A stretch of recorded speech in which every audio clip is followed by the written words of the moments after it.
시편 111편 1절로 8절까지 우리 한번 합독하십시다. 내가 산을 향하여 눈을 들리라. 나의 도움이 어디서 올까? 나의 도움은 천지를 지으신 야훼께서로다.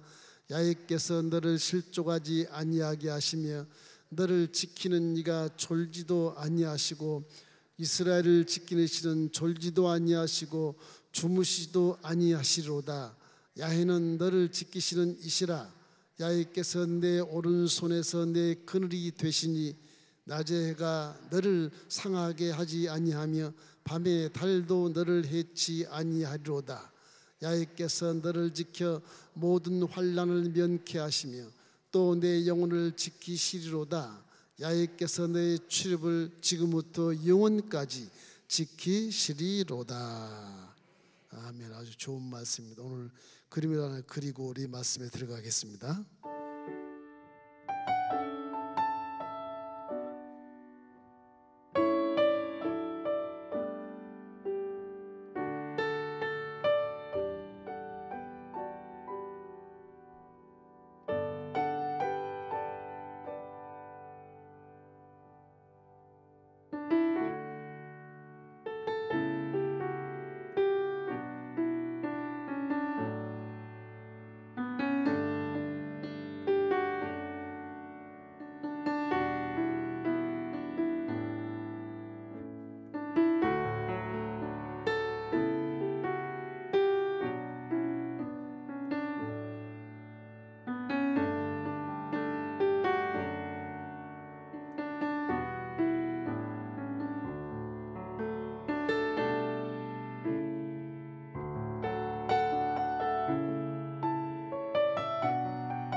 하나님이 어디 계실까?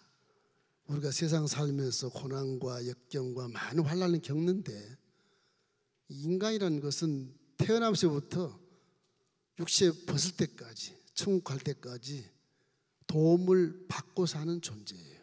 혼자 못 살아요. 그래서 뱃속에서부터 태어나자마자 젖달라 아우성을 치고 달라고 하고 맨날 구하고 무엇이 그렇게 부족한지 죽을 때까지 구하다 육체를 벗고 천국에 올라가요. 사람의 이런 나약함을 우리에게 계시해 주는 것입니다. 이스라엘의 3대 명절이 되면 유월절이라든지 수장절 이런 오순절이 되면은 아프리카나 안 그러면 이태리나 그리스, 요르단, 사우디아라비아 이런 데서 전부 올라와서 명절을 지내요. 한 200만이 모인다고 합니다. 바글바글하죠. 인산이 아니라 밟혀서 죽는 사람도 있고 그런 명절 땐 그래요. 그때 외국 사람들이 올라올 때 아프리카에서 남에서 이렇게 서남 쪽에서 올라오면 이스라엘 딱 당도하면 이렇게 유대 광야를 거쳐서 올라와요. 그 길이 거기밖에 없어. 유대강을 거쳐 올라오면 이게 시온산이 이렇게 높지 않습니다. 조그만 언덕인데 그 산을 보면서 신성시하는 거예요. 시온산. 거기는 아브라함 이삭을 제물로 바쳤던 그 모리아산. 거기는 예루살렘 산, 다윗 성, 여부수족 속의 성 다 똑같은 주소예요. 거기에 다 시온산이. 그 예루살렘 시내에서 이렇게 구름이 좀 높아서 한 해발 300밖에 안 되는데, 한 350 되나요? 그 정도밖에 안 되는데 거기를 굉장히 신성시해요. 그 사람들이 그 유대 광야에 물도 없는 곳에서 올라갈 때 그걸 바라보면서 소망을 가지고 성전에 올라간 것처럼 노래를 하는 노래가 이 본문의 시편 121편의 노래입니다. 그 성전에 올라가는 노래다 그렇게 되어 있는데, 산을 그렇게 신성시 여기는 것을 우리가 볼 수가 있어요. 이래서 우리가 아름다운 산을 보다가 산을 만드신 하나님이 내 인생에 도움이 된다, 그런 고백을 하고 있거든요. 시편 111편 1절로 2절을 함께 읽겠습니다. 내가 산을 향하여 눈을 들리라.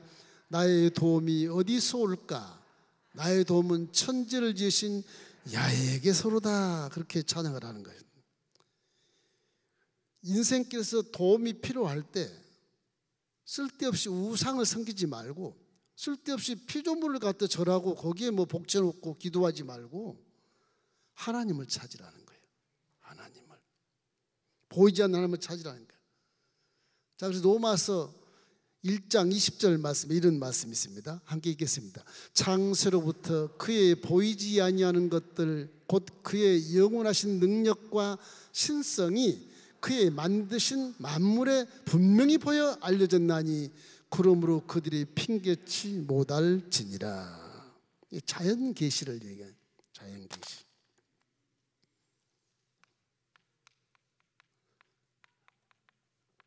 일반 계시라고도 합니다.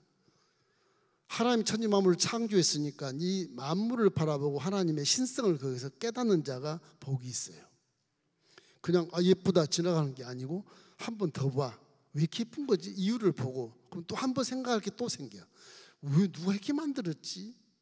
그 영성, 관찰력, 세밀한 관찰력을 하다 보면 그 물음표에 답이 나와요. 오, 이거 신이 만드셨구나. 사람이 안 만들었구나. 그 신을 이제 숭배하게 돼. 그 산에 올라가도 정상까지 올라갈 때 너무너무 힘들게 올라가지 않아요? 힘이 힘들어. 중턱쯤 올라가서 정상을 바라보면 힘이 들어. 그 내려온 사람 한번 물어보면 금방 위가 정상이에요. 다 그래. 한 30분 가는데도 1분이면 가요. 막 그런 거짓말하고 내려온단 말이에요. 내려온 사람들은. 그 뒤를 딱 돌아보면 올라왔던 모든 아래 것들이 다 보이잖아요.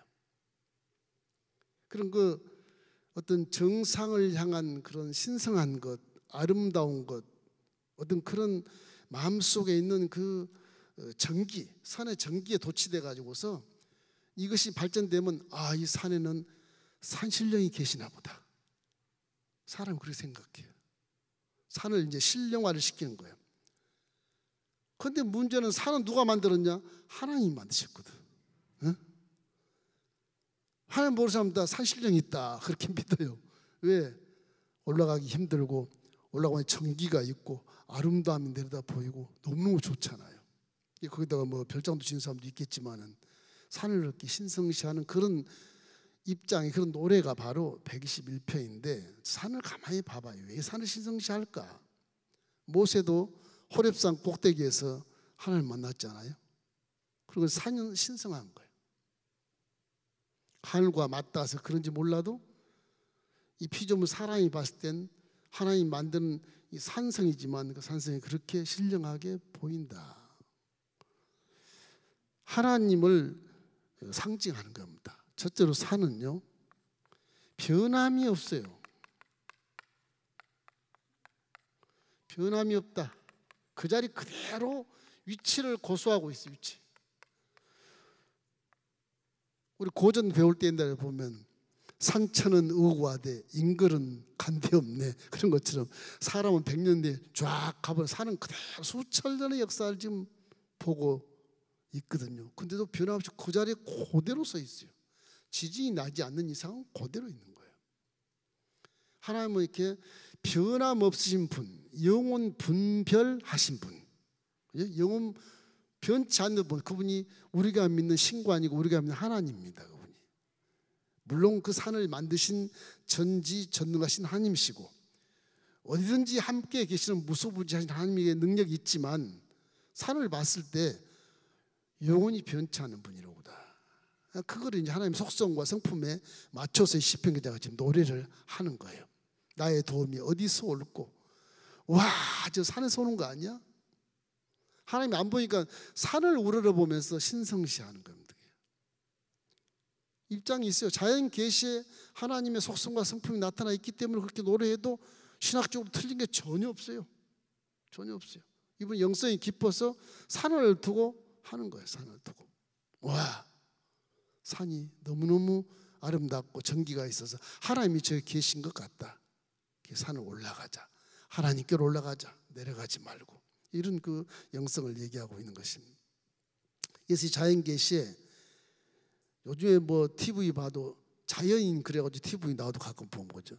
세상을 떠나서 산에서 산다 그래 혼자 그 질병도 치료받고 그런다고 그러잖아요. 산에 올라가면 마음이 깨끗해지잖아요. 사람과 다툴 일도 없고 혼자 사는데 뭐가 다툴 게 뭐가 있겠어요. 모든 것을 비우고 자연에 묻히니까 에덴 동산 같은 그런 환경을 생각하는 거죠. 스트레스가 풀리고 그 병이 나았고. 자연인. 저는 그 TV 볼 때마다 저분은 세금은 낼까? 이 생각이 드는 거예요. 자꾸 생각이 드는 거예요. 대한민국 국민이라면 저분 좀 세금 내고 TV 나오는 거야? 이 생각이 막 드는 거예요. 세금에 막 폭탄 터진 그런 걸 교회가 막 세금 낼 정도 되니까 그 생각이 들더라고요. 여하튼 자연인도 산에 가니까 질병이 나았고 스트레스가 풀어져서 몸이 건강해진다. 그 산이라고 하는 것이 우리 마음과 어디 육체까지도 이렇게 건강해주는 그런 깨끗함을 주는 그런 정갈한 그런 성상이다 이런 걸 생각할 수가 있습니다. 산이라고 하는 것은 모든 것을 품어요. 모든 것들을 품어. 악한 것도 생육 강식의 어떤 그런 이 사자가 토끼를 잡아먹는다든지 사슴을 잡아먹는다든지 그런 것도 산속에 다 있어요. 산은 악도 선도 다 품고 사는 것이거든요. 그 안에 모든 먹을 거를 다 산이 다 공급을 해주는 거예요. 필요한 걸 다 공급해 주는 거예요. 우리 생각 그 산을 보면서 산에는 이제 호랑이도 있고 뭐 악한 놈도 있고 뭐 육식을 먹는 동물도 있고 식물을 초목을 먹는 동물도 있고 그렇지 우리가 볼 때는 악하고 선한 것처럼 보이지만 하나님은 당신이 창조한 모든 것들을 다 품에 안고 산에 살게 하신다. 사람은 더불어 살아가는 거예요. 원래 악한 존재가 없었어요. 마귀의 종을 따르면 악한 자가 되고 성령의 종을 따르면 성령의 선한 자가 되는 거예요. 그래서 복은 선한 자가 복을 받고 악한 자는 나중에 결론이 심판을 받아서 지옥에 떨어지는 거예요. 결과가 그렇지 산은 하나님은 다 품으려는 의도가 강해요. 불신자까지라도 다 사랑으로 품으려고 해서 다 당신의 형상과 모양을 닮았거든. 그래서 성경은 사랑입니다. 사랑. 하나님은 사랑이시고 아주 선이 무궁하시고 그렇게 착하신 거죠. 착한 마음이죠. 그게. 그런 마음으로 천지만물을 창조했는데 사람만 이렇게 타락해 가지고서 물고 찢고 싸우고 환경을 파괴하고 기후를 이렇게 변화시켜 가지고서 홍수가 나고 지진이 나고 막 가뭄이 나고 이거 뭐 살 수 없는 그런 기후가 이렇게 변화가 된다는 사실도 사람이 다 망치는 거예요. 문명이 발전된다 굉장히 좋은 것 같은데 선진국이다 뭐 그러는데 그게 원흉입니다. 원흉. 이 지구촌을 망치는 원흉이에요. 그게 핵무기를 만들어내고 그게 강성대국이라 그래서 후진국들을 무시하고 죽이고 점령해서 침략해버리는 그런 일을 만들어내지 않습니까?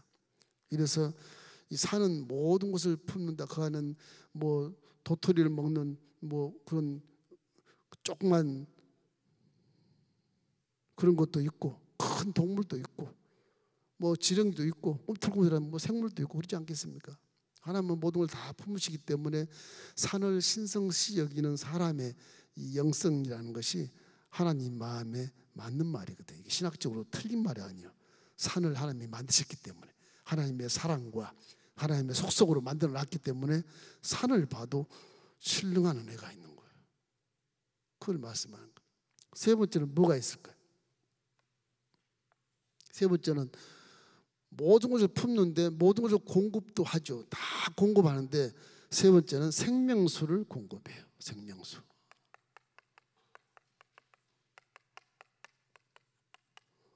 생명수가 없으면 모든 거 죽지 않습니까? 물이 없으면 죽잖아요.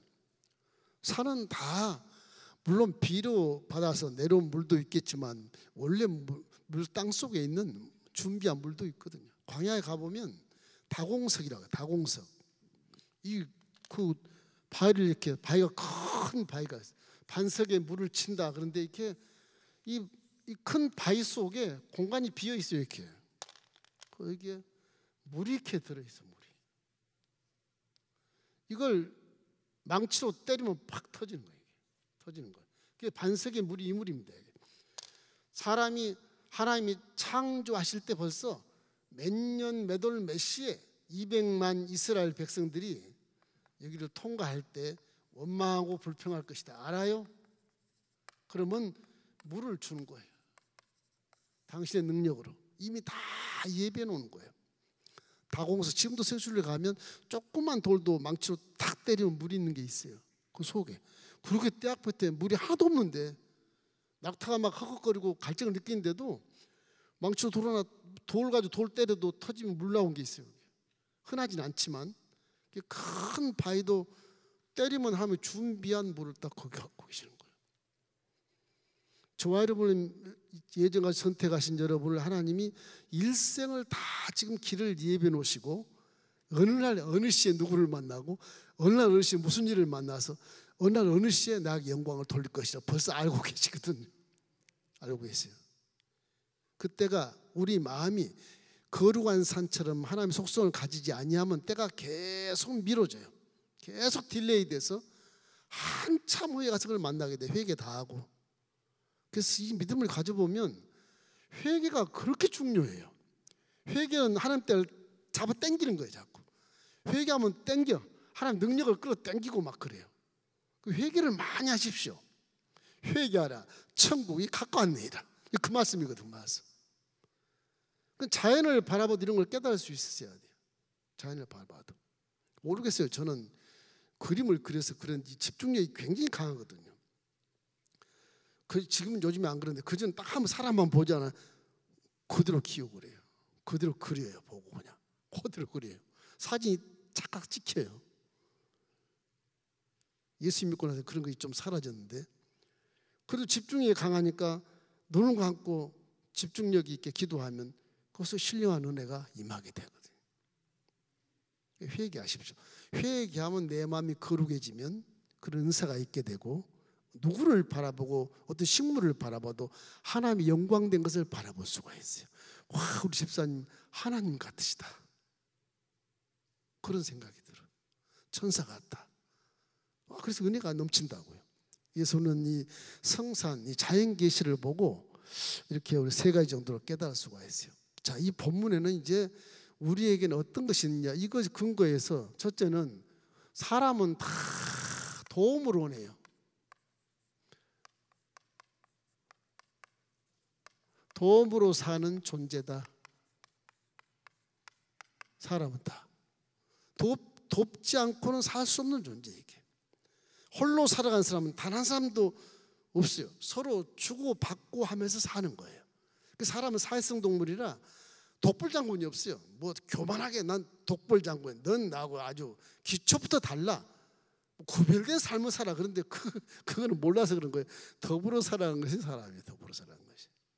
더불어 살아가야 돼. 조금만 구분가게 해도 주위 사람이 있어야 물건을 사서 내가 이익을 보는 것처럼 함께 더불어 살아가는 사람은.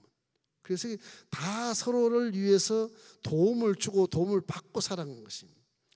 어릴 때는 부모님께 도움을 받고 좀 크면 선생님한테 도움을 받고 더 크면 이제 결혼해가지고 아내는 남편에게 남편은 아내에게 도움을 받지 않습니까? 그러고 사는 게 인생이에요. 그게 인생이거든요. 성경 보면 그대로 순서가 다 나와 있거든요. 이게 독처하는 것이 좋지 못하니 아담이 잠들 때 갈비뼈에서 하와를 만들어서 돕는 배필로 딱 붙여주는 거예요. 돕는 배필. 아담은 하와의 돕는 배필이고 하와는 아담의 돕는 배필로 서로가 상부상조하면서 살아가게 만들어 놓으신 것입니다. 우리가 전도서 4장 9절 12절 우리 좀 길지만 한번 읽어보십시다. 두 사람이 한 사람보다 나음은 그들이 수고함으로 좋은 성을 얻을 것입니다. 혹시 그들이 넘어지면 하나가 그 동물을 붙들어 일으키리라. 홀로 있어 넘어지고 붙들어 일으킬 자가 없는 자에게는 화가 있으리라. 또 두 사람이 함께 누우면 따뜻하거니와 한 사람이면 어찌 따뜻하랴. 한 사람이면 패하겠거니와 두 사람이면 맞설 수 있나니 새 겹줄은 쉽게 끊어지지 아니하느니라. 혼자 살려고 하지 마세요. 우리 구제와 권신하는 것은 불쌍해서 준다 그런 생각하지 마세요. 더불어 살아가기 위해서 돕는 배필이야. 돕는 배필. 거기 고리를 뜯고 이자를 뜯고 그런 게 아니에요. 돕는 거예요. 그냥 돕는 거. 서로가 사랑하는 것이죠. 그래서 성경은 율법이 그렇게 613개가 있어도 맨 우두머리 하나에 있는 거 사랑만 하면 밑에 612개는 다 이루어진다고 말한다니까요. 자꾸 구약에 매이지 마세요. 구약은 죄를 깨닫게 하기 위해서 율법을 그대로 기록해 놓은 것을 우리에게 정경에 집어넣은 것이거든요. 신약에는 그렇지 않아요. 새 계명을 주느라 하나다 하나. 사랑만 해. 율법 다 지키고 인정해 줄게. 그런 것이거든요. 로마서 13장 10절에 사랑은 율법의 완성이다. 성경에 법으로 써 있잖아요. 네. 사랑이. 이게 성경의 결론입니다. 결론. 율법의 완성이에요. 그러면 남은 율법 612개 이게 율법은 다 지킨 거예요. 다 지켜버린 거예요. 사랑이 그렇게 중요해요. 뭐 믿습니다. 그거보다 사랑하십시오. 사랑하면 그 속에 은사도 있고 뭐 모든 재능도 있고 뭐 다 거기 좋아하는 거 다 있어요. 따로 은사를 구할 필요가 없어요. 사랑만 하면. 사랑하면 하나님을 사랑하면 하나님이 그래 네가 나 사랑하냐? 그 은사 주지 말라고도 은사가 줘서 일을 시켜요. 이렇게. 난 너희로 소원을 두고 행하게 하느니라. 그죠? 복음이 어떻게 보면 간단하고 단조로운데 그걸 설명을 하다 보니까 수많은 것을 덧붙여 설명하게 되는 것이거든요. 예수는 항상 마음속에 우리는 도움을 받고 사는 존재다. 항상 그렇게 생각하십시오. 뭐 이 연구하다 보니까 미국 축구 코치가 한 팀을 이렇게 가리키는데 2년 동안 성적이 부진해. 그래서 막 이 팬들이 막 비판하고 막 그래. 너무 코치가 마음에 이제 이 자리에서 떠나야 될 판국이 됐어. 너무 비참한 거예요, 마음이. 그런데 밤늦게 술을 먹고 집에 딱 들어오면 딱 하나가 자기를 존경하고 사랑하는 거예요. 뭐게? 개야, 개. 이 강아지가 와 좋다고 달려드는 거 다 비판하는데 이 강아지 하나가. 그 부인한테 얘기했답니다. 여보 내가 다 나를 비판하고 당신도 나를 좀 멋쩍게 보이는데 난 저 강아지 하나가 나를 살려.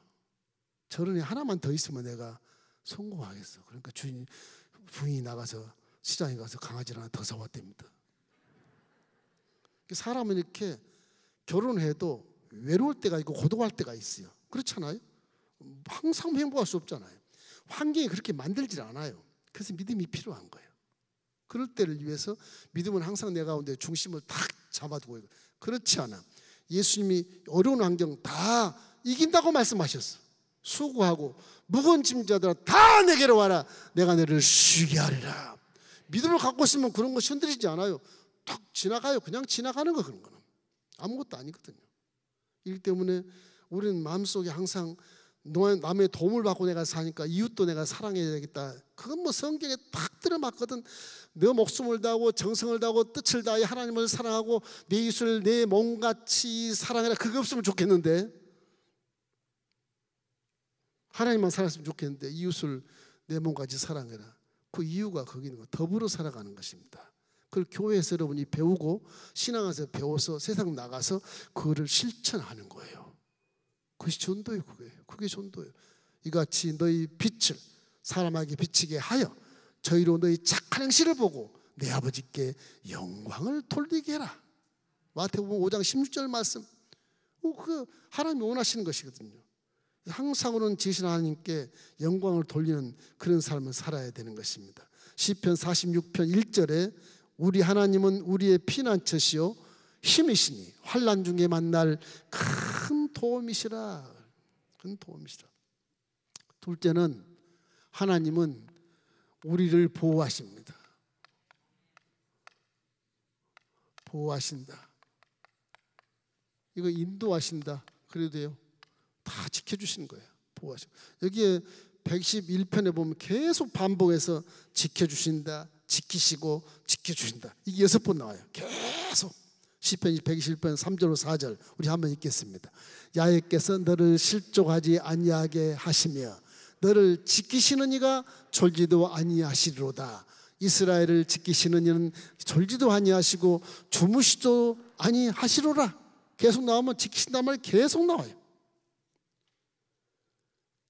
그 광야길에 살다 보면 이 세상은 광야의 삶이라 그러는데 구덩이도 있고 넘어짐도 있고 막힌 담도 있을 것이고 어둠 속에 떨어지고 짐승의 공덕도 있을 것이고 이런 어마어마한 마귀의 소굴에서 하나님을 도움을 구하면 하나님이 지켜주신다. 그런 것입니다. 하나님의 올바른 관계를 맺고 하나님께 인도만 받으면 우리 절대로 실족하지 않게 되어 있는 것이고, 신약에 와서는 예수님께서 요한복음 16장 33절 말씀에 너희가 세상에서는 환난을 당하나 담대해라 내가 세상을 이겨노라. 그 바울이 넉넉하게 나는 이길 수 있다 그런 말씀을 고백하지 않습니까? 이런 것처럼 시편 48편 14절 말씀에도 이렇게 되어 있습니다. 이 하나님은 영원히 우리 하나님이시니 그가 우리를 죽을 때까지 인도하시리로다. 신명기 32장 10절이 더 멋있어요. 야훼께서 그를 항무지에서 짐승이 부르짖는 광야에서 만나시고 호위하시며 보호하시며 자기의 눈동자같이 지키셨도다. 신명기 32장 10절 말씀이 얼마나 기가 막히지 몰라요. 그 다음 11절에 가면 하나님이 이 독수리처럼 날개를 펄럭이면서 우리를 홀로 인도하셨다. 신명기 32장이 얼마나 그 승리의 노래가 많은지 몰라요. 거긴 광야에 사는 걸 조목조목 내세우시면서 내가 너를 보호하고 너를 지키고 너를 인도하니까 걱정하지 마. 담대라.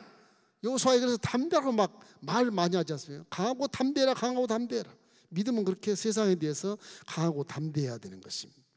그래서 하나님의 인도를 받기 위해서는 우리가 보호를 받기 위해서는 교만하지 말고 항상 겸손하고 틀림없이 그 말씀에 순종하시기를 주의 이름으로 축원합니다. 그러면 틀림없이 주님이 보호하시고 인도해 주시게 돼 있어요. 말씀에 순종하지 않으니까 엉뚱하기로 지가 가는 것이지 하나님은 그걸 원치 않으시거든요. 이래서 우리는 인생길이 험하고 지쳐도 우리를 지키시고 보호하시는 하나님을 끝까지 따르시기를 주의 이름으로 축원합니다. 하나님도 끝까지 여러분을 버리시지를 않아요. 시편 121편 5절 6절 본문 읽어보십시다. 야훼는 너를 지키시는 이시라.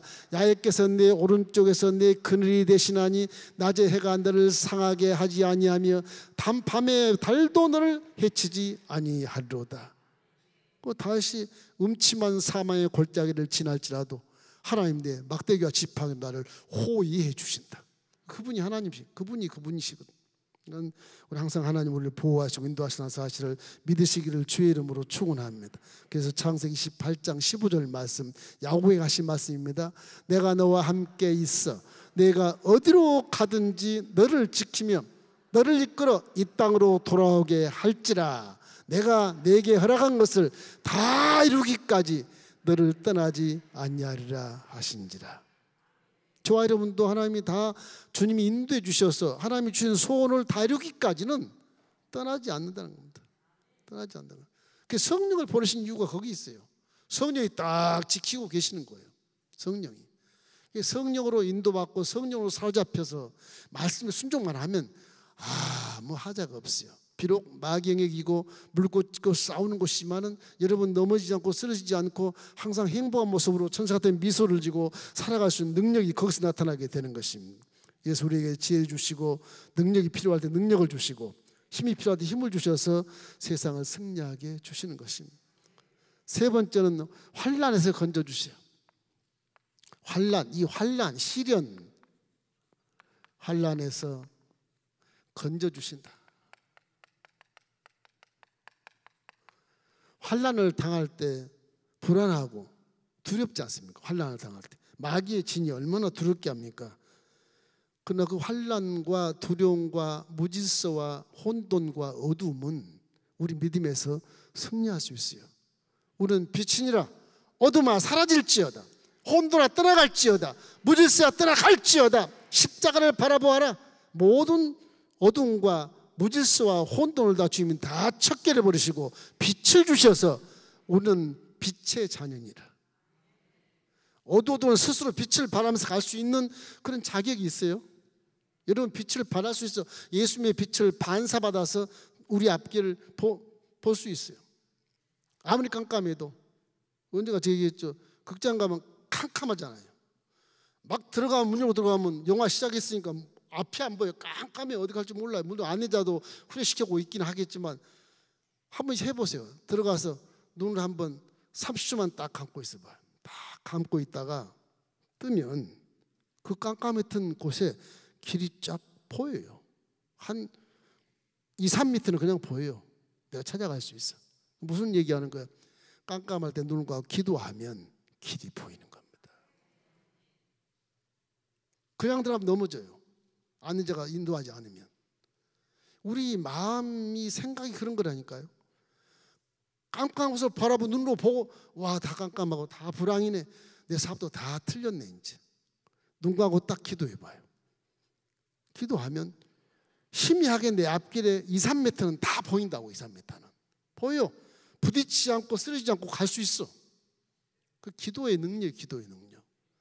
영안을 열어준 영안을 기도하면 여러분의 영안을 열기를 주의 이름으로 축원합니다. 그래서 환난 속에서도 여러분은 승리의 길을 찾을 수 있어요. 말씀에서 찾을 수 있고 기도하면 성령이 내 안에서 눈을 뜨고 분별하게 만들어주시고 귀를 열어 듣게 한단 말이에요. 그러면은 승리할 수 있게 되는 것입니다. 시편 21편 7절로 8절 우리 함께 읽어보실까요? 왕이 야훼를 의지하오니 지존하신 이의 인자함으로 흔들리지 아니하리이다. 왕의 손이 왕의 모든 원수들을 찾아내미며 왕의 오른손이 왕을 미워하는 자들을 찾아내리라. 사도 다윗이 사울에게 쫓김을 받을 때도 얼마나 죽을 힘을 다해 도망을 다닙니까? 죽일 수도 있는 기회가 2번이나 있어도 못 죽인 것은 이 다윗은 하나님 마음을 알고 계시고 말씀에 순종하기 위해서 죽일 수가 없어요. 뭐 아비스나 이런 장수들은 죽입시다 하지 마라. 이 좋은 게인데 왜 죽이면 당신 왕이 되는데 왜 안 하려고 그러냐고. 하나님의 손에 맡겨야 된다. 하지 마라. 그 장수들이 착해서 그래도 다윗의 말을 들어요. 자기들 살기 위해서 왕한테 허락 안 받고 죽여버려도 괜찮은데 그 장수들도 믿음 있는 다윗을 존경한지라 묻고 살해하기 위해서 한 건데 하지 마라. 왜? 하나님이 기름 부어서 왕을 세웠는데 내가 그를 죽이면 내가 죄 짓는 거라는 겁니다. 그 사람이 아무리 타락했더라도 기름 부음 받은 자인데 그건 내가 결과에 심판할 수 없어. 하나님 심판해야 돼. 그렇게 놔두지 않습니다. 결국 놔두고 10년이란 장장세월 가까이를 도망다니다가 왕위에 다시 올라가는 거거든요. 그런 수많은 고난과 광야길을 헤매면서 다윗은 많은 것을 기도하며 많은 것을 어둠에서 깨닫고 바라보고 그 모든 경험을 통해서 이스라엘 국민들을 다 아울러서 통일의 왕국을 만들어내는 기가 막힌 지도자로 변하게 되는 것입니다. 이래서 고난이라고 하는 것, 환난이라고 하는 것 다 우리의 선생이에요. 오늘 아침에 그 얘기했는데 다 선생이에요. 고난에 대해서 하나님은 말씀에 도전하면 승리한다. 도전하면 이겨. 고난을 두려워하지 마.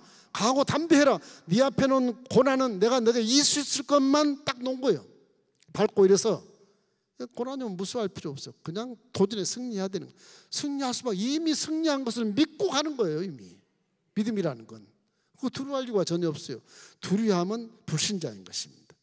이러기 때문에 이 세상 살 동안 여러분 재앙이나 기근이나 질병이나 가난이나 슬픔이나 어떠한 불행을 만난다 할지라도 이 모든 환난에서 하나님이 나를 지켜주신다. 그 믿으시기를 주의 이름으로 축원합니다. 그 근거가 십자가예요. 십자가의 복음. 내 죄를 다 사해 주시고 저주와 가난과 질병과 죽음, 공포를 다 싹 쓸어버리시고 나하고는 상관이 없는 존재들로 만들어 놓은 것이 십자가의 복음이 복음. 그래서 영혼이 잘된 같이 범사가 잘되고 강건할 수밖에 없는 그런 길을 우리는 걷고 있다는 것을 믿게 되기를 주의 이름으로 축원합니다. 다윗이 기가 막힌 이 기도 한번 들어보세요. 시편 40편 2절 말씀. 나를 기가 막힐 웅덩이와 수렁에서 끌어올리시고 내 발을 반석 위에 두사 내 걸음을 경고케 하셨도다. 다윗의 믿음이 얼마나 기가 막힙니까? 십자가 대속의 1000년 전인데 십자가 대속의 복음을 믿는 것처럼 다윗은 고백하고 시편을 짓고 막 그래요. 와, 내 속에 들어가라 다 하야를 송축해라. 내 모든 죄를 사시고 내 보듬을 깨치시고 내 생명을 파면해서 속량하셨도다. 십자가를 그대로 얘기하는 겁니다. 예수님은 1000년 전에 그러니 하나님의 마음이 합해서 다윗은 뭐 그냥 성공할 수밖에 없는 존재로 나타나게 되지 않습니까? 사람이 다급해지면 사실 기도하지 않을 수 없어요. 기도 안 하고도 다급하면 막 기도하게 되는데 하나님의 손을 꼭 붙든 마음으로 눈물로 기도하면 주님이 그 불행으로부터 보호해 주시고 피할 길을 예비해 주시는 것입니다. 여러분 항상 우리는 마음속에 환난 당할 때 전능하신 하나님, 전지하신 하나님께 부르짖기를 주의 이름으로 축원합니다.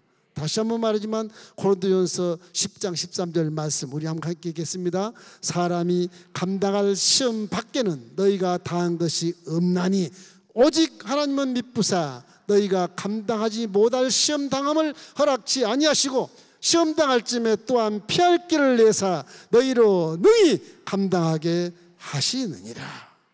할렐루야. 우리는 그 당당하게 아주 담대하게 세상에 대해서 도전하고 승리만 남아있는 것입니다. 여러분. 그 도전한 믿음의 실천이 문제예요. 그 성령과 함께 동행해서 강하고 담대하게 도전하면 하나님 내 앞에 놓으신 이 고난이 내가 이스도로 만들어 밟고 일어서면 뒤에 가면 축복이 있게 되는 거예요. 내 믿음은 성장되고 복 있는 사람이 되어지게 되는 것입니다. 또 우리를 환난에 건져주시니까 필요를 공급해 주시지 않겠어요? 필요한 것을 공급해 줘. 건져주시면 이게 공급이 필요해요. 공급. 우리에게 주신 모든 것 다 주시는 거. 건져 놓으시고 공개 죽이겠습니까? 그렇지 않잖아요. 목자가 양을 키울 때 푸른 초장과 실말물가를 인도하는 것처럼 하나님 우리를 환난에서 건져주시면 모든 것이 회복되게 만들어 주시고 함께 영광되게 만들어 주시는 것입니다. 이스라엘 백성들이 원망하고 불평할 때 갈증 느낄 때 반석을 쳐서 물을 내는 모세처럼 하나님은 다 그 길마다 준비해 놓고 계신다니까. 아브라함도 자기 일생을 전부 이 길을 다 예배해 놓으셨어요. 길을 예배한 길로 가지 않고 애굽으로 내려가면 수치를 당하고 다시 거리 와요. 다시 그 자리에 오게 됐어요. 나도 한번 나갔다가 와볼까? 그 생각이 있으면 한번 다시 그 자리로 다시 와 있어요. 어떻게 보면 더 심하게 와 있어. 차라리 그 자리에 있었으면 빨리 회복되고 믿음이 성장해서 복을 받을 텐데 세상 나가 살다가 오다 보니까 더 심해가지고 기어서 와가지고서 그 자리에 와서 하나님께 복을 받게 되는 거예요. 그 잡자도 할 이유가 뭐가 있어요? 그건 아무 의미가 없거든요. 그래서 빌립보서 4장 19절 말씀 읽어보세요. 나의 하나님이 그리스도 예수 안에서 영광 가운데 그 풍성한 대로 너희 모든 쓸 것을 채우시리라. 그리스도 영광 가운데, 하나님 영광이 아니에요. 그리스도 영광 가운데 십자가 대속의 복음, 그 영광 가운데 쓸 것을 다 채워주시는 거예요. 그 근거가 돼. 수고하고 무거운 짐자들아 다 내게로 와라. 내가 너를 쉬게 하리라. 먼저 그이나 의를 구하라. 그래야 너에게 모든 것을 더하시리라. 그것이 십자가의 결론이 딱 나와 있어요. 십자가 믿으면 내 생각이 바뀌어서 그이나 의를 구하는 실천자가 되고 그러면 뒤에 먹고 입고 마시고 누른 건 다 더해 주시겠다고 말씀하시거든요. 그래서 영혼이 잘된 같이 범사가 잘되게 되어 있는 거예요. 할렐루야. 여러분 항상 무엇을 먹을까 무엇을 마실까 무엇을 염려하지 말고 하나님의 그 나라 의를 구하고 하나님 영광을 돌리는 그런 삶을 살기를 주의 이름으로 축원합니다. 요한복음 말하는 포도나무 줄기에 가지가 딱 붙어서 열매를 맺는 것처럼 우리가 하나님 안에 살면 아무리 비가 오고 바람이 불고 눈보라 쳐도 하나님이 다 열매 떨어지지 않게 하시고 풍성한 열매를 맺게 주시는 것입니다. 비가 오지 않는 것만이 가뭄이 아니에요. 하나님의 도움이 없는 인생 모두가 다 가뭄에서 허덕이는 겁니다. 하나님을 찾으십시오. 인생의 가뭄은 인생의 노력으로 해결되지 않아요. 오직 하나님의 은혜가 임해야만 그 가뭄이 해결이 되는 것입니다. 오늘 본문 말씀 121편 8절 읽고 마치겠습니다. 야훼께서 너의 출입을 지금부터 영원까지 지키시리로다. 아멘.